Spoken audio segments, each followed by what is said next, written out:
Welcome to This Is My Architecture. My name is Matt, and I'm joined by Suresh from Qubole, who's going to tell us how they built their big data platform on AWS. So yeah, tell me about Qubole and your platform. Sure. Qubole is a platform that provides big data as a service on the cloud.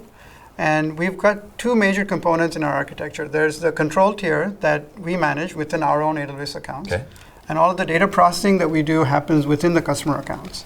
And our infrastructure runs, again, within AWS on EC2. We auto-scale to meet increased traffic and user load. Great. So let's talk about the front end first. So you have a front end running EC2, and what's actually running on those instances? It's a Ruby on Rails app and some async workers that work in the background to handle the orchestration of the big data clusters on the customer accounts. Great, and I see you have a couple RDS databases down there. Yeah, so one that stores our Qubole configuration and all the user settings, and another one for the Hive metadata that is needed for the big data processing. Great. So users interact with the front end and they submit jobs via the API or use your interactive UI. Right. So what actually happens over here on the customer side? I mean, I guess first of all, how do you reach into a customer account securely? Because if they're running the cluster in their account, right. I know you have a lot of enterprise customers. How do you sort of maintain that trust? Yeah, that's a really good point. We're seeing a lot of enterprise customers be really concerned about security. Yeah. So what we have now is their clusters run completely within their VPC. And we also obviously put them behind a private subnet so that there's no external access. And they also go through a Bastion node, typically. So you'll have a Bastion node that's kind of the gateway, and then from our nodes we go through that, and then that Bastion node interacts with the master node. Great. And are you using cross-count roles to sort of enable that cross-count access? Yes. So we used to use keys early on in the Qubole days, but now after IAM roles has come out, that's been something we've used. So people aren't sharing private keys anymore, and that's great. That's great. That's great. Okay, so the data at rest, I see we have S3 down here, so the customer's data is sitting in S3? Right. So again, this is a benefit of having dynamic elasticity in the cloud, where at rest the data sits on S3. When the job needs to be run, we orchestrate that, bring up the required number of instances here, and then the data is copied over from S3 to these data processing nodes, and then the job completes and the results go back. Okay, so what kind of frameworks? This looks like a sort of a distributed processing architecture with a master node and slave nodes running. So what is actually running on these things? What can customers use? So that's actually another powerful feature. We are using basically all the open source data engines. So we support Hadoop, Spark, Presto.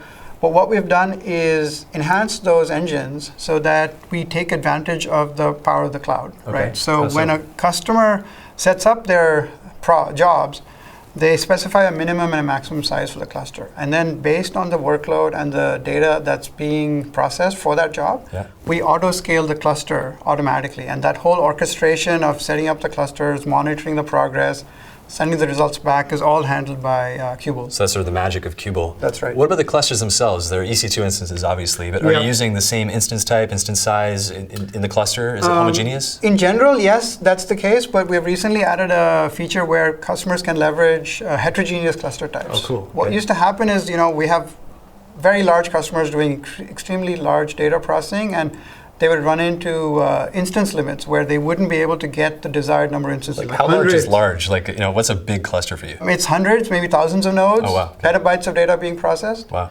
And so when you run into that, and you're trying to run a production ETL job that has very strict SLAs, you're not meeting those SLAs. Yeah. So what we do is allow the user to specify a set of EC2 instance types. So let's say you have, C3 XL is your primary type. Yeah. You can say, okay, I'm also, okay to use 2XL or 4XL.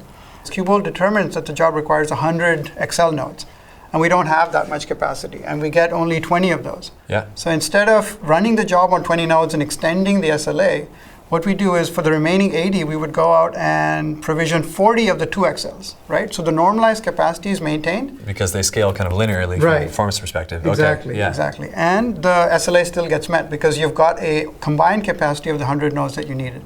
Wow, okay, yeah, heterogeneous distributed processing clusters is not something you see every day. And when you're, what do you say, petabytes that you're processing per month and thousands of nodes, I mean, that can get kind of expensive no matter how affordable our platform is. So how are you mitigating cost? Are you using sort of standard EC2 instances? What are you doing to sort of contain costs for these clusters? Yeah, exactly. Again, when you're running so many instances, cost is definitely a very important factor, and that's where we leverage Spot instances. Oh, great. Right, so you can specify in your cluster policy that some set of the, let's say, 50% of your nodes, slave nodes, run as Spot instances. Okay. Right? Qubole, again, as the control tier, we look at the desired capacity and the percentage that needs to be Spot.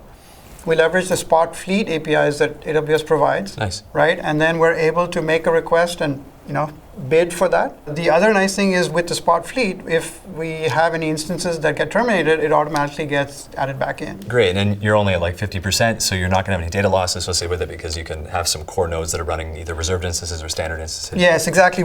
That's why we recommend a mixed kind of configuration where we take care that when we're doing the data replication on the Hadoop side, we ensure that at least one copy of the data is on an on-demand node. And so that's stable and there's no data loss. That's a good availability story. Right. So, I really like this. I mean, you're using a lot of different things like the Spot Fleet API, you're storing your data at rest, separating the storage from the compute. Right. You have sort of enterprise-grade security, private subnets. It's a very cool architecture. I really appreciate you taking the time to explain it to us today. Thanks, Matt. Thanks for watching This Is My Architecture.